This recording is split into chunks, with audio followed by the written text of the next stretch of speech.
नमस्कार। ज्योतिष शास्त्र में श्रद्धा और विश्वास रखने वाले सभी जातकों का पारलौकिक जगत चैनल में बहुत बहुत स्वागत है। आज के इस वीडियो में हम बात करेंगे कुंभ राशि के जातकों के लिए अप्रैल 2022 का महीना कैसा रहेगा, जीवन में क्या उतार चढ़ाव आ सकते हैं और हम अपनी तरफ से किन बातों का ध्यान रख सकते हों, चाहे वो आपका कैरियर हो, जॉब हो, पढ़ाई लिखाई, लव रिलेशंस हों, शादी ब्याह, संतान का मामला हो, भूमि भवन, कर्ज, स्वास्थ्य, धर्म और अध्यात्म। तो इन सभी बातों पर विस्तार से चर्चा करेंगे इस वीडियो में। अप्रैल का महीना आप सभी के जीवन में क्रांतिकारी परिवर्तन लाने वाला है, क्योंकि शायद ये पहली बार ऐसा हो रहा है जब एक साथ 8 ग्रह एक ही महीने में राशि परिवर्तन करें। और चंद्रमा तो माह भर में सभी 12 राशियों पर भ्रमण कर लेता है। तो ये एक ऐसा ऐतिहासिक महीना होगा जिसमें सौर मंडल के सभी ग्रह राशि परिवर्तन करेंगे। सबसे बड़ा और महत्वपूर्ण परिवर्तन जो होगा वो है देवगुरु बृहस्पति, शनिदेव, राहु और केतु का। इस पर आगे चर्चा करेंगे। इसके अलावा सूर्य, बुध, मंगल और शुक्र भी राशि परिवर्तन कर रहे हैं। तो जिस तरह से इस धरती पर नई सरकार का गठन होता है, बड़े पैमाने पर फेरबदल होता है और विभिन्न मंत्रियों को एक बार फिर से अलग अलग मंत्रालयों का आवंटन होता है, ठीक वैसी ही प्रक्रिया ग्रहों के साथ होने जा रही है। सभी ग्रह राशि परिवर्तन करके अलग अलग भूमिका में होंगे और कुछ राशि परिवर्तन तो बहुत ही श्रेष्ठ होने जा रहे हैं, जैसे कि देवगुरु और शनिदेव का राशि परिवर्तन, राहु और केतु का राशि परिवर्तन, सूर्य का राशि परिवर्तन। तो इतने बड़े फेरबदल का कुंभ राशि के जातकों पर क्या प्रभाव पड़ेगा, इसी का विश्लेषण करेंगे इस वीडियो में। आपको ये बता दूं कि ये विश्लेषण आपकी चंद्र राशि के आधार पर किया जा रहा है और वीडियो के अंत में मैं आपको उपाय और सावधानियां भी बताऊंगा। तो पहले बात करते हैं कुंभ राशि के जातकों के गोचर कुंडली की। देखिए, एक होती है जन्म कुंडली, जो आपके जन्म के समय ग्रहों की स्थिति के आधार पर तैयार की जाती है और उसमें आपका प्रारब्ध लिखा होता है। जीवन में क्या क्या घटनाएं कब कब घटित होंगी, इसका विचार उससे किया जाता है। और दूसरी होती है गोचर कुंडली, जिसमें वर्तमान में ग्रह स्थितियां क्या हैं और इसका क्या प्रभाव पड़ेगा, इसका विश्लेषण करते हैं। तो देखिए, ये कुंभ राशि के जातकों की गोचर कुंडली है। अब यहाँ आप समझें, शनिदेव 12वें भाव में गोचर कर रहे हैं और 29 अप्रैल को शनिदेव का गोचर आपकी ही राशि में होगा। कुंभ राशि शनिदेव की मूल त्रिकोण राशि मानी जाती है और लग्न भाव में गोचर होगा शनिदेव का। तो आप पर 7.5 की वजह से जो परेशानियां आ रही थी उसका अंत होने वाला है। 12वें भाव में शनि के होने से आपको कुछ दिक्कतें, परेशानियां, बाधाएं आ रही थीं। काम आपके रुक रहे थे, काम नहीं बन रहे थे, वो बनना शुरू हो जाएंगे, क्योंकि लग्न में आते ही शश महापुरुष राजयोग बनाएंगे शनिदेव और वो आपके लिए बहुत ही श्रेष्ठ स्थिति होगी। देवगुरु 13 अप्रैल को राशि परिवर्तन करके आपकी कुंडली के द्वितीय भाव में होंगे, मीन राशि में। मीन राशि देवगुरु की स्वराशि है। अपनी ही राशि में देवगुरु अत्यंत बलवान होते हैं और धन के भाव में गोचर कर रहे हैं, तो फिर कहना ही क्या। सूर्यदेव 14 अप्रैल को राशि परिवर्तन करके मेष राशि में गोचर करेंगे। मेष राशि में सूर्य उच्च के होते हैं और उच्च के सूर्य मेष राशि में गोचर करेंगे और भाग्य भाव पर दृष्टि डालेंगे। राहु राशि परिवर्तन करके मेष राशि में आ जाएंगे और केतु राशि परिवर्तन करके तुला राशि में आ जाएंगे 12 अप्रैल को। बुध भी राशि परिवर्तन करेंगे और बुध 24 अप्रैल को कुंडली के चतुर्थ भाव में गोचर करेंगे। जहाँ तक मंगल की बात है, मंगल 7 अप्रैल को आपके लग्न भाव में कुंभ राशि में गोचर करेंगे और शुक्र 31 मार्च को लग्न भाव में गोचर करेंगे। तो ये है ग्रह स्थितियां। अब आइए इसके प्रभाव को समझते हैं। पहले बात करते हैं धन की, क्योंकि फाइनेंशियल गेन के बगैर, धन की प्राप्ति के बगैर कोई भी कार्य नहीं हो पाता है आज के भौतिकतावादी युग में। तो यहाँ पर देखिए कि धन के कारक होते हैं देवगुरु, और देवगुरु आपकी कुंडली में गोचर में महाधनी योग बना रहे हैं। महाधनी योग तब बनता है जब लाभ भाव का स्वामी धन भाव में गोचर करे या धन भाव का स्वामी लाभ भाव में गोचर करे।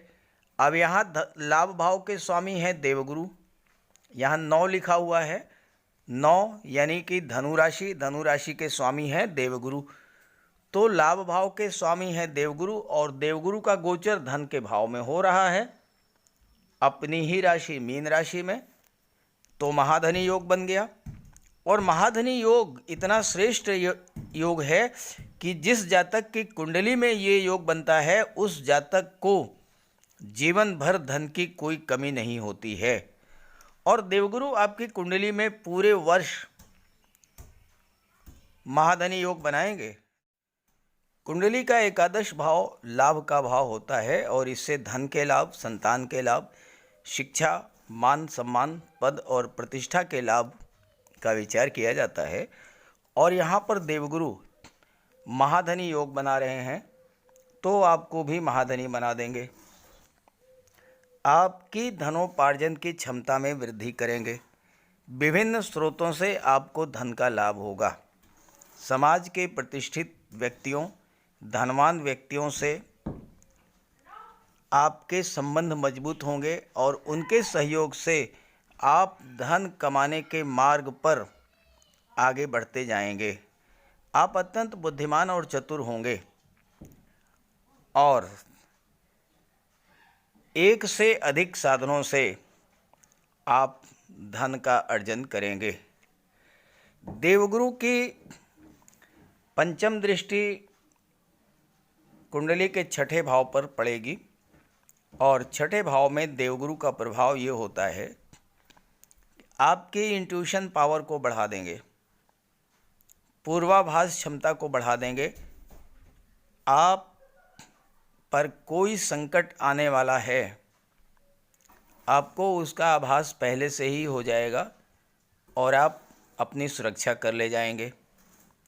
देवगुरु की दृष्टि अष्टम भाव पर पड़ेगी और यहाँ पर प्रभाव ये होता है कि देवगुरु हर तरह की परेशानियों से, मुसीबतों से आपकी सुरक्षा करते हैं, आपको दैवी सपोर्ट दिला देते हैं। किसी प्रकार की परेशानी आप पर आने वाली है वो परेशानी दूर करेंगे और आपको सुरक्षित निकाल लाएंगे। कुंडली का छठा भाव ननिहाल पक्ष का है और यहाँ से आपको ननिहाल पक्ष का से लाभ मिलेगा। धन का लाभ मिल सकता है, कोई प्रॉपर्टी मिल सकती है या ननिहाल पक्ष के साथ व्यापार व्यवसाय अगर आप करेंगे उसमें आपको लाभ होगा। कुंडली का अष्टम भाव जो होता है ये ससुराल पक्ष का होता है और आपको ससुराल पक्ष से लाभ होगा। साथ ही साथ विवाह आपका इस गोचर काल में होता है तो अत्यंत धनाढ्य ससुराल आपको प्राप्त होगी। और आपकी रुचि अगर ज्योतिष, अध्यात्म, गुप्त विद्याओं में, रिसर्च में, इन सब क्षेत्रों में है तो आपके ज्ञान में वृद्धि होगी। चूँकि अष्टम भाव के स्वामी हैं बुध जो कि देवगुरु के मित्र हैं, तो ऐसी स्थिति में आप रिसर्च के क्षेत्र में, ज्योतिष के क्षेत्र में या अकल्ट साइंस के क्षेत्र में, तंत्र मंत्र के क्षेत्र में बहुत आगे जाएंगे। साथ ही साथ मार्केटिंग के क्षेत्र से, इंश्योरेंस के क्षेत्र से आपको धन का भी लाभ हो सकता है। और देवगुरु की नवम दृष्टि पड़ेगी आपके दशम भाव कर्म भाव पर, जहाँ से आपके जॉब, कैरियर, प्रोफेशन का विचार किया जाता है। और सूर्य का गोचर 14 अप्रैल को चतुर्थ भाव में हो जाएगा, तृतीय भाव में हो जाएगा। और सूर्य की दृष्टि भाग्य भाव पर पड़ेगी, भाग्य का भी सपोर्ट मिलेगा।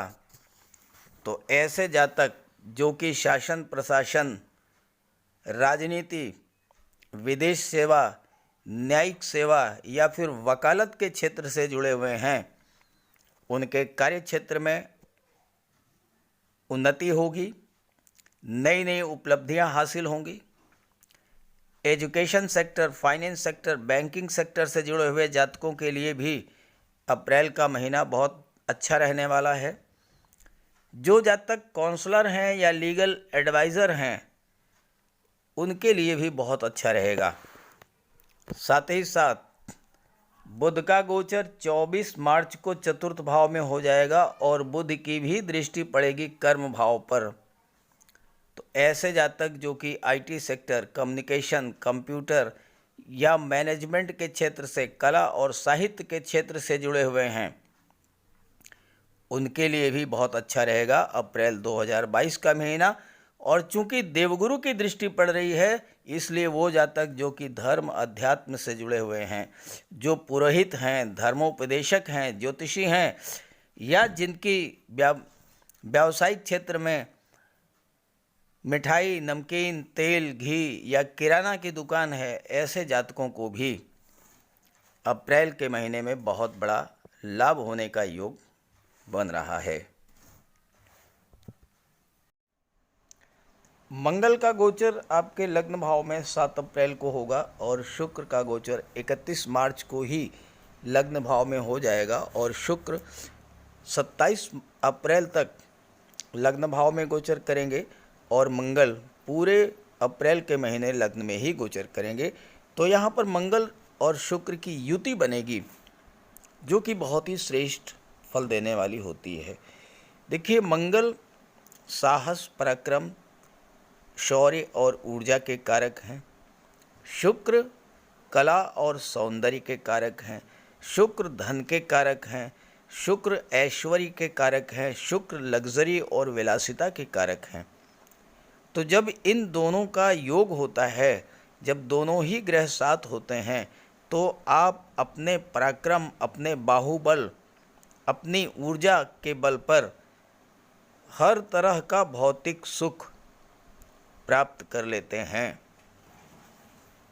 खास करके वो जातक जो कि सैन्य क्षेत्र से जुड़े हुए हैं या चिकित्सा जगत से जुड़े हुए हैं, पुलिस विभाग में कार्यरत हैं, पैरा मिलिट्री फोर्सेज में कार्यरत हैं, बीएसएफ, सीआरपीएफ, आईटीबीपी, या फिर इंजीनियरिंग के क्षेत्र में, टेक्निकल क्षेत्र में जो कार्य कर रहे हैं, ऐसे जातकों के लिए लग्न भाव के मंगल बहुत ही श्रेष्ठ लाभ देने वाले हैं, क्योंकि मंगल की दृष्टि पड़ रही है कुंडली के चतुर्थ भाव पर और चतुर्थ भाव के स्वामी हैं शुक्र।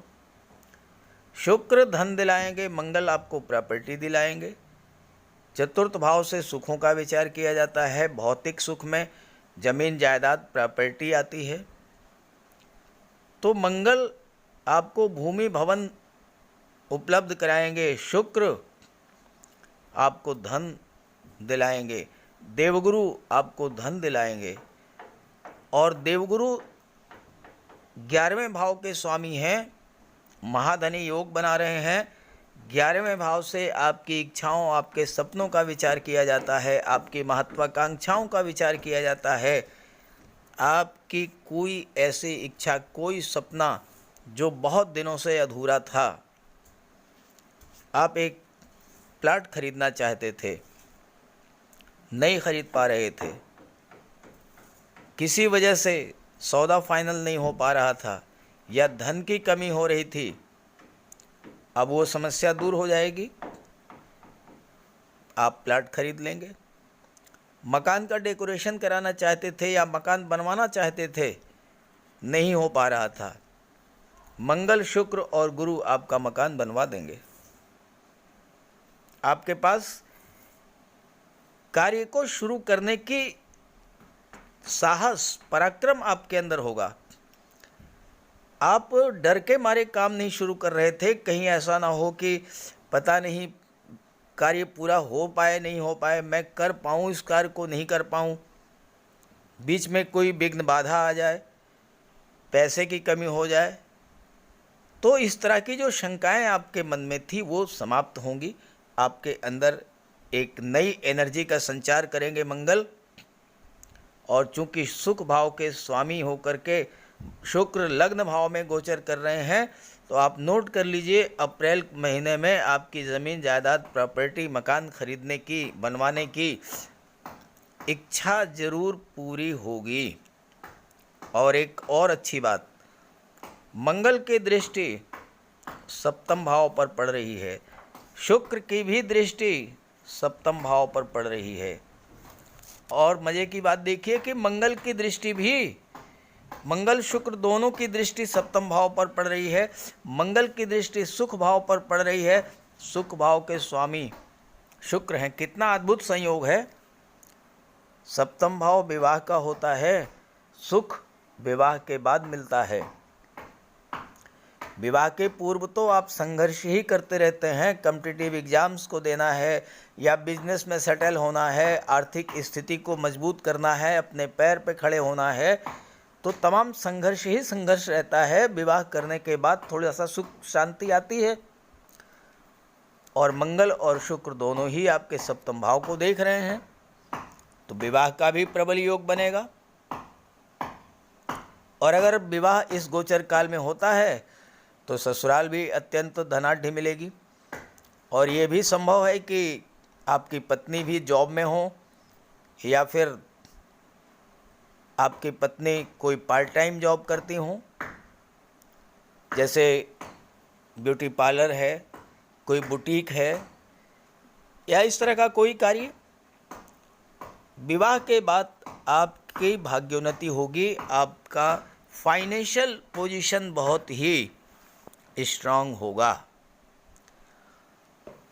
लग्न भाव में शुक्र का गोचर हो रहा है और वो जातक जो कि शुक्र से संबंधित कार्य व्यवसाय करते हैं, चूँकि सप्तम भाव से व्यापार का भी विचार किया जाता है। और पार्टनरशिप महिलाओं के साथ अगर आप करेंगे व्यापार तो बहुत ही लाभ होगा आपको। Readymade garments, perfume, dress designing, fashion designing या आभूषण, ज्वेलरी, ऑर्नामेंट्स का व्यापार व्यवसाय, महिलाओं के श्रृंगार प्रसाधन, चूड़ी, बिंदी, कंगन या फिर डेकोरेशन का कार्य, होटल, रेस्टोरेंट या शॉपिंग मॉल हो या फन पार्क या बच्चों के खिलौने, कलात्मक फर्नीचर, कंप्यूटर ग्राफिक्स, फोटोशॉप, इस तरह के कार्य जो हैं उसमें आपको सफलता मिलेगी। एक बात का आपको विशेष ध्यान देना होगा, आपकी लव लाइफ है, पार्टनरशिप है, दाम्पत्य जीवन है, शुक्र के प्रभाव से उसमें प्रेम और सौहार्द की वृद्धि होगी, लेकिन मंगल अत्यंत उग्र ग्रह हैं। यहाँ पर आपको सावधान रहना पड़ेगा, अपनी वाणी पर नियंत्रण रखना पड़ेगा। अगर आपने कटु वाणी का प्रयोग किया तो फिर आपके लव रिलेशन डिस्टर्ब हो जाएंगे, दाम्पत्य जीवन में भी खटास पैदा होगी, पार्टनरशिप में भी झगड़े हो जाएंगे। तो वाणी का विशेष ध्यान रखें, आपको किसी तरह की कोई दिक्कत नहीं आने वाली है। और मंगल और शुक्र का ये गोचर आपके लिए बहुत ही अच्छा रहेगा। अब बात कर लेते हैं ग्रहों के राजाधिराज सूर्य देव के बारे में, क्योंकि सूर्य देव उच्च के होने जा रहे हैं। 14 अप्रैल को सूर्य का गोचर मेष राशि में होगा, आपके कुंडली के पराक्रम भाव में गोचर करेंगे। और यहाँ राहु भी हैं, और राहु पराक्रम भाव में बहुत अच्छा रिजल्ट देते हैं, क्योंकि पराक्रम भाव राहु का पक्का घर होता है। इस पर आगे चर्चा करेंगे। फिलहाल सूर्य के बारे में बात करते हैं। तो जो कुंडली का तीसरा भाव होता है वो पराक्रम, साहस, पुरुषार्थ, छोटे भाई बहनों, छोटी यात्राओं का, सहकर्मियों और कम्युनिकेशन का होता है, मार्केटिंग का होता है, तर्क शक्ति और क्रिएटिविटी का होता है। थर्ड हाउस में सूर्य आपकी क्रिएटिविटी को बूस्टअप करेंगे। और आप कम्युनिकेशन के क्षेत्र में अगर जाते हैं तो भाग्य का भी सपोर्ट मिलेगा। और यहाँ केतु हैं भाग्य भाव में, जो कि सूर्य के प्रभाव को कई गुना बढ़ा देंगे। तो आप पत्रकार हो सकते हैं, न्यूज़ एंकर हो सकते हैं, टीवी आर्टिस्ट बन सकते हैं। आपकी तर्क शक्ति और विश्लेषण क्षमता में वृद्धि करेंगे सूर्य। ज्योतिष शास्त्र का कहना है कि जिस जातक की कुंडली के पराक्रम भाव में सूर्य का गोचर होता है, ऐसा जातक मित्रों का हितैषी, स्त्री पुत्रों से युक्त होता है, धनी होता है, धैर्यवान, क्षमाशील होता है। तो पराक्रम भाव में सूर्य आपके पराक्रम, पुरुषार्थ में तो वृद्धि करेंगे ही, आपके साथ कार्य करने वाले लोग अपने आप को आपसे इन्फीरियर महसूस करेंगे, आप अपने आप को उनसे सुपीरियर महसूस करेंगे और आपके अंदर नेतृत्व की भावना, बॉसिज्म की भावना डेवलप होगी। कार्यस्थल पर आप अपने सहकर्मियों का नेतृत्व करने की भूमिका में होंगे और उनकी हेल्प भी करेंगे। हालांकि थर्ड हाउस में सूर्य का गोचर जातक के बड़े भाई के लिए ठीक नहीं होता है, संबंध खराब कर देता है, संपत्ति विवाद उत्पन्न हो जाते हैं। तो इसके लिए सूर्य का उपाय करें, आगे चर्चा करेंगे। थर्ड हाउस में सूर्य छोटी मोटी यात्राएं भी करा देते हैं, और चूंकि भाग्य भाव पर दृष्टि पड़ रही है सूर्य की, तो धार्मिक यात्राएं, देव दर्शन, तीर्थ यात्रा, ये सभी आप कर सकते हैं। अब राहु के बारे में बात कर लेते हैं। 12 अप्रैल को राहु भी के राशि परिवर्तन करेंगे और कुंडली के तीसरे भाव में मेष राशि में गोचर करेंगे। तीसरा भाव राहु का पक्का घर होता है। राहु तीसरे भाव में अति विशिष्ट कारक होते हैं और राहु एक्सट्रीम को शो करते हैं। आप अपने क्षेत्र में ज़्यादा से ज़्यादा लाभ अर्जित करना चाहेंगे, चाहे इसके लिए कितना भी परिश्रम करना पड़े, क्योंकि राहु का स्वभाव शनि जैसा होता है। यहाँ पर राहु आपकी इंट्यूशन पावर को बढ़ा देंगे। आप हमेशा सतर्क और सावधान रहेंगे, सपनों के माध्यम से भविष्य को देख सकेंगे, इतनी क्षमता राहु आपको प्रदान करेंगे। जीवन के 22वें वर्ष में आपका भाग्योदय हो जाएगा। और तीसरे भाव का जो राहु है वो मंगल और बुध से भी प्रभावित होता है, क्योंकि अगर राहु यहाँ पर शुभ है तो जातक बहुत अधिक धन दौलत वाला और साहसी होता है। और ऐसा राहु बड़े बड़े राजनेताओं और इंडस्ट्रियलिस्ट की कुंडली में देखने को मिलता है। राहु यहाँ पर आपको संतान की भी प्राप्ति कराएंगे, शत्रुओं पर विजय भी दिलाएंगे। लेकिन राहु अगर अशुभ हैं तो आपका पैसा आपके भाई और रिश्तेदार ही खराब कर देंगे। आप पैसा उधार देंगे तो पैसा वापस नहीं होगा। इसलिए अगर राहु का गोचर थर्ड हाउस में हो तो किसी को पैसा उधार ना दें। और राहु अगर कमज़ोर हैं तो आप राहु का उपाय करें, आगे बात करेंगे उपायों पर। बात कर लेते हैं केतु के बारे में। कुंडली के नवम भाव से भाग्य, धर्म, आध्यात्म, गुरु, लंबी यात्राएं, तीर्थ यात्राएं और उच्च शिक्षा का विचार किया जाता है। और यहाँ पर केतु का गोचर 12 अप्रैल को होगा। केतु भाग्य को तो बढ़ाएंगे ही, साथ साथ आपको अद्भुत बौद्धिक क्षमता भी प्रदान करेंगे।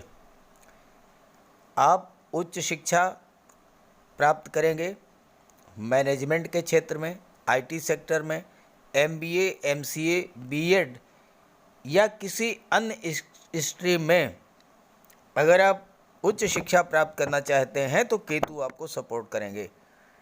नवम भाव में केतु बुध के गुणों को बढ़ा देते हैं और बुध आपके कुंडली के सुख भाव में 24 अप्रैल को गोचर करेंगे शुक्र की राशि में, तो हर तरह का भौतिक सुख भी आपको प्राप्त होगा। ख़ासतौर से अगर आप एजुकेशन सेक्टर में हैं, लेखन के क्षेत्र में हैं, बैंकिंग या फाइनेंस सेक्टर में हैं, तो आपके लिए बहुत ही अच्छा रहेगा। नवम भाव में केतु धर्म कर्म में रुचि बढ़ा देंगे। यात्रा, देवदर्शन और देशाटन के लिए आप जा सकते हैं।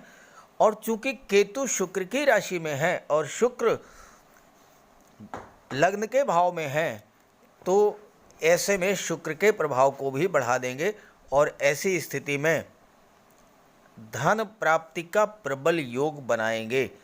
केतु की पंचम दृष्टि शुक्र पर पड़ेगी और मंगल पर भी पड़ेगी। केतु मंगल जैसा व्यवहार करते हैं तो मंगल के प्रभाव को बढ़ा देंगे और शुक्र पर केतु की दृष्टि पड़ेगी तो शुक्र के भी प्रभाव को बढ़ा देंगे। तो आकस्मिक रूप से आपको कुछ न कुछ ऐसी चीज़ प्राप्त हो जाएगी जिसकी इच्छा पाने की आपके अंदर बहुत दिनों से थी। अचानक से मोटा पैसा मिल जाएगा, अचानक से आपको धन मिल जाएगा, अचानक से शेयर, सट्टा, लॉटरी, इन सब से आपको पैसा मिलेगा। मोटा पैसा दिला देंगे केतु। तो कुल मिलाकर के अप्रैल का महीना बहुत अच्छा रहने वाला है, लेकिन आप अपनी जन्म कुंडली को ज़रूर देखा कीजिए। अगर सूर्य कमज़ोर है, मैंने आपको बताया, तो सूर्य के लिए सूर्य देव को अर्घ्य दीजिए, आदित्य हृदय स्तोत्र का पाठ कीजिए, गायत्री मंत्र का पाठ कीजिए, पिता का सम्मान कीजिए, बजरंग बली की उपासना कीजिए, हनुमान चालीसा का पाठ कीजिए, हनुमान जी को चोला चढ़ाइए, हो सके तो लड्डू का दान कीजिए। ये सब आप करेंगे तो केवल मंगल ही नहीं, मंगल, शनि और राहु तीनों का उपाय हो जाएगा, तीनों को बल मिलेगा और तीनों के श्रेष्ठ लाभ आपको प्राप्त होंगे। जहाँ तक केतु की बात है, काली गाय, काले कुत्ते को, कौवे को भोजन दीजिए। पक्षियों की, पशुओं की, गर्मी का मौसम आ रहा है, आप सहायता कीजिए, केयर कीजिए। जो कुछ आप उनके लिए कर सकते हैं, कुछ नहीं कर सकते हैं, छत पर एक कटोरी में पानी और थोड़े दाने रख दीजिए। पक्षियों को पानी मिलेगा, कुछ खाने को मिल जाएगा, उनकी आत्मा तृप्त होगी, आपको दुआएं देंगे, बहुत बड़ा आपको लाभ होगा।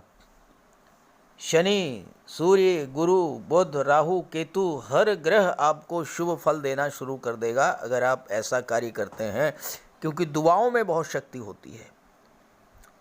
किसी भी गरीब व्यक्ति की आपने मदद कर दिया, कोई दिव्यांग व्यक्ति है, कोई लाचार व्यक्ति है, असहाय व्यक्ति है, उसकी आपने मदद किया, शनिदेव की कृपा दृष्टि आप पर हो जाएगी। माता लक्ष्मी की उपासना कीजिए, शुक्र की कृपा आप पर बनी रहेगी।